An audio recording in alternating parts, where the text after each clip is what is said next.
Welcome to another deep dive. Today we're digging into some really important insights from a landmark book, The 7 Habits of Highly Effective People by Stephen Covey. Oh, yeah, a total classic. It came out way back in '89, but its impact on leadership, self-improvement, it's just massive. Millions of copies sold. Absolutely. And it's endured, I think, because it goes deeper than just quick fixes.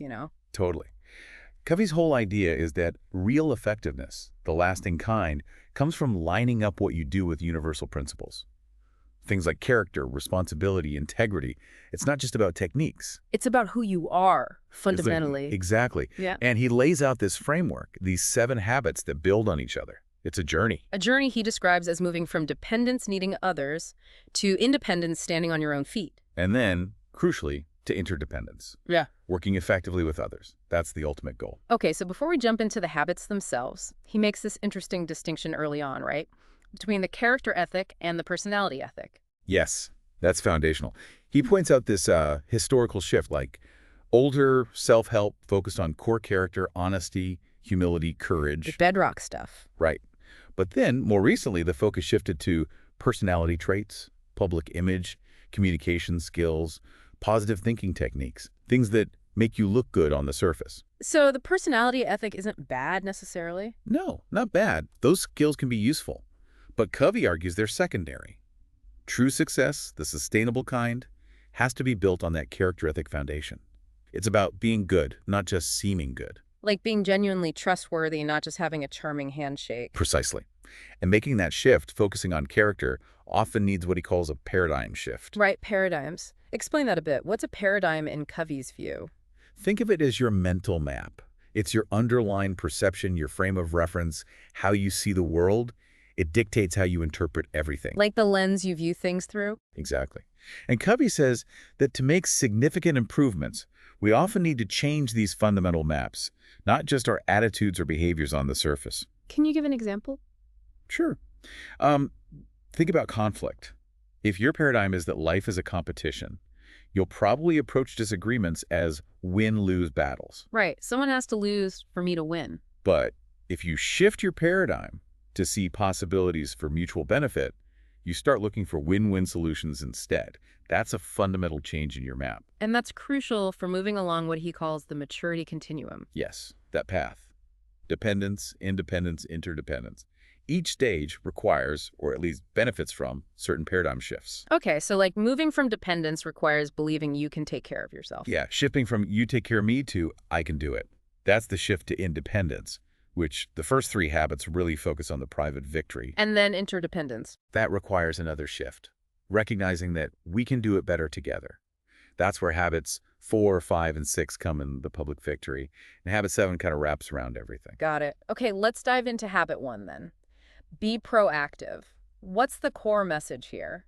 It's probably the most fundamental. It's the idea that you are in charge, you're the creator of your life, you're responsible for your own choices, your own responses. It's not about what happens to you, but how you react to what happens. Exactly. Proactivity is about taking initiative, choosing your response based on your values, not just reacting based on feelings or circumstances. Reactivity is blaming everything outside yourself. And he talks about that space, right? Between stimulus and response. Yes, that tiny, crucial space where you have the freedom, the power to choose your response.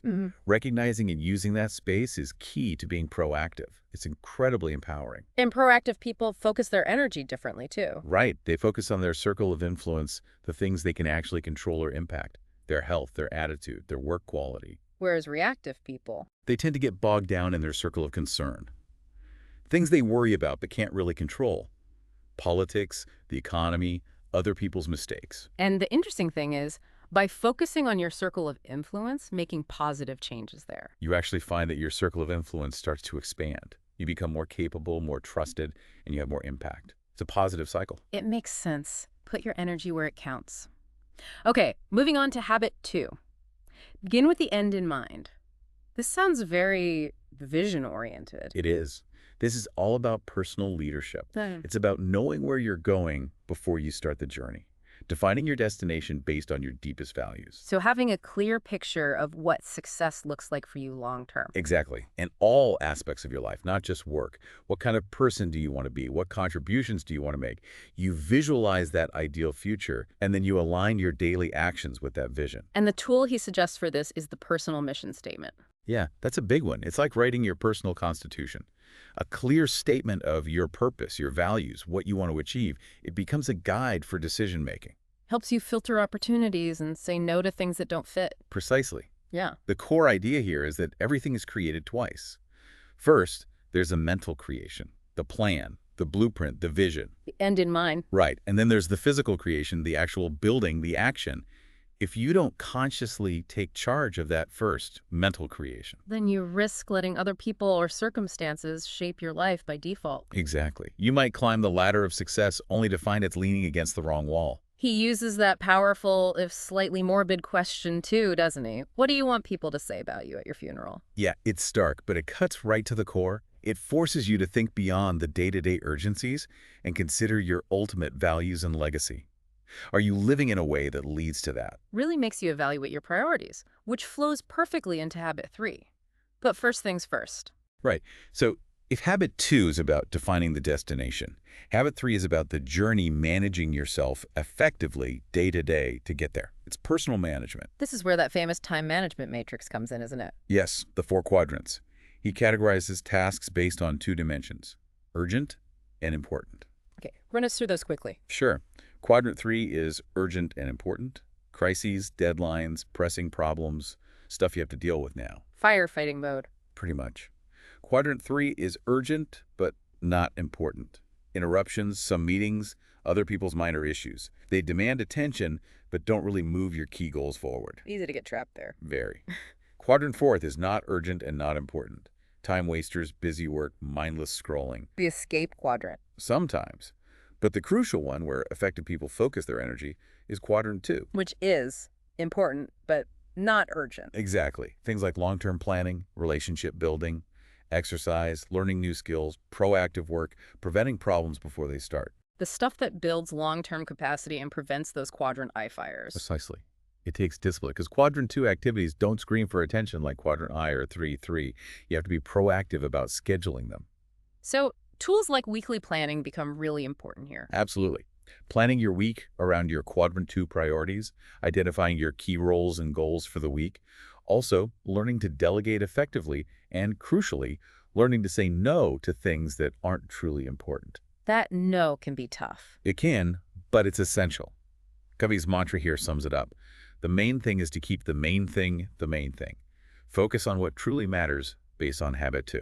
Okay, so these first 3 habits, proactivity, begin with the end in mind. Put first things first. They build that foundation of self-mastery, the private victory. Right. They move you towards independence and character-based effectiveness. Now we shift focus outwards towards interactions with others, the public victory, starting with habit 4. Think win-win. Yes. This is a fundamental shift in mindset about human interaction. It's the principle of seeking mutual benefit in all agreements and relationships. So not thinking of life or negotiations as a zero-sum game. Exactly. Win-win says there's enough success to go around. It's based on an abundance mentality, Right. believing that one person's success doesn't mean another has to fail. The goal is solutions that benefit everyone involved. It's about cooperation over competition, essentially. In many situations, yes. It fosters respect, fairness, and long-term relationships because people know you're looking out for their interest as well as your own. And he contrasts this with other approaches. Right. There's win-lose, I get my way, you don't. Very competitive, authoritarian. Yeah. There's lose-win, you get your way, I don't. People-pleasing martyrdom almost. Which isn't sustainable. No. And then lose-lose, where conflict or spite leads to outcomes bad for everyone. And even win just focusing on your own goals without considering others. So achieving win-win consistently isn't easy. What does it require? Covey highlights 3 key character traits. First, integrity, being true to your values. Second, maturity, which he defines interestingly as the balance between courage, standing up for your needs, and consideration, respecting others' needs. So not being a doormat, but also not being a bulldozer. Exactly. And third, that abundance mentality we mentioned, believing there's plenty for everybody. Without these, it's hard to genuinely seek win-win solutions. That makes sense. Okay, leading from that need for consideration is habit 5. Seek first to understand, then to be understood. This feels incredibly important today. Oh, absolutely critical. This is the habit of communication, specifically empathic listening. It means listening with a genuine intent to understand the other person's point of view, their feelings, their perspective, before you even think about getting your own point across. Which is the opposite of how most of us listen, right? We're usually listening while preparing our reply. Totally. We listen autobiographically, filtering everything through our own experiences, judging, advising, probing from our own frame of reference. Empathic listening requires setting that aside. Really trying to step into their shoes, see the world as they see it. Yes, and Covey's point is powerful. When people feel genuinely heard and understood, they become far more open and receptive to your perspective.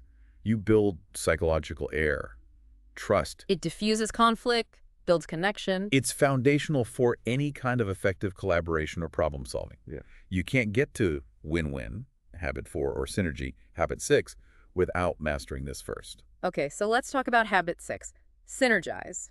This sounds like teamwork on steroids. Haha, kind of. Synergy is the principle that the whole is greater than the sum of its parts. It's about creative cooperation.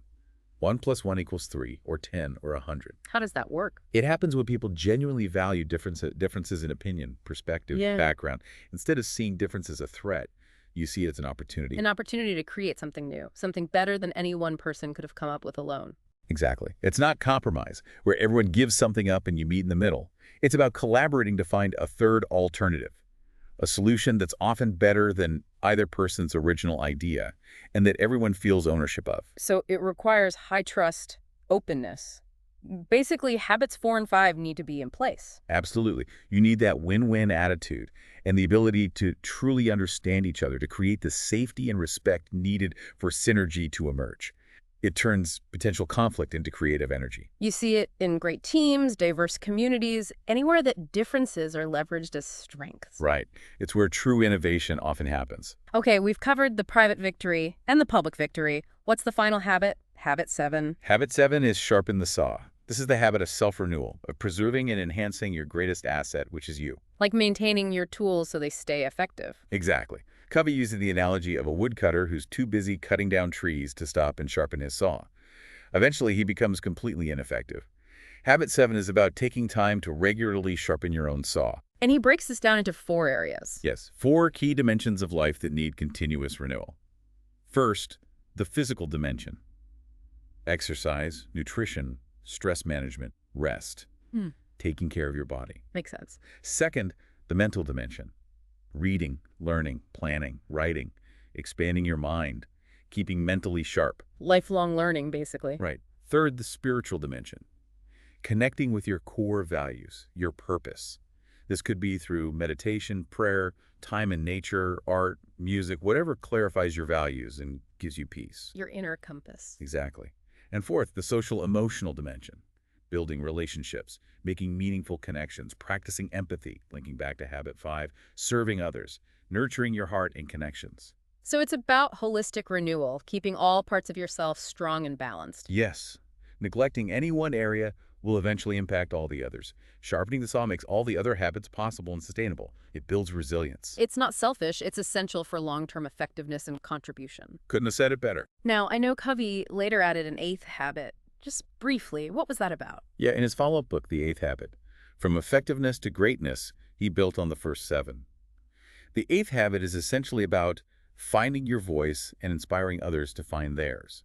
So moving beyond personal effectiveness to making a unique contribution. Exactly. It's about tapping into your unique talents and passions, finding work that aligns with them, and then helping others do the same, moving from effectiveness to true greatness and leadership. Wow. Okay, looking back at the original 7 habits, it's striking how relevant they still feel, isn't it? Maybe even more so today. I completely agree. Think about habit 3. Put first things first. In our incredibly distracted world, the need for focus is huge. Or habit 5, seek first to understand in such a polarized, often divisive time. The need for empathy is critical. Absolutely. And habit 4, think win-win. In a global economy that can feel very competitive, the need for partnership is clear. And habit 7, sharpen the saw. With burnout being such a widespread issue, the need for rest and renewal is undeniable. They really do form a powerful integrated system for living with intention and effectiveness, don't they? Across all areas of life, work, family, community. It's definitely more than just a list. It's a framework for building character and achieving meaningful results. It really prompts you to think, doesn't it? Which of these habits resonates most strongly right now? Or which one presents the biggest challenge, or maybe the biggest opportunity for growth in your own life? Exactly. Something for you, the listener, to reflect on. Where could applying one of these principles make the biggest difference for you right now? It's definitely worth considering. So if this deep dive into the 7 habits of highly effective people sparked some thoughts or gave you some value, we'd really appreciate it if you shared this discussion with someone else you think might benefit. Yeah, spread the insights. And of course, make sure you subscribe so you don't miss out on our future explorations. Thanks for joining us.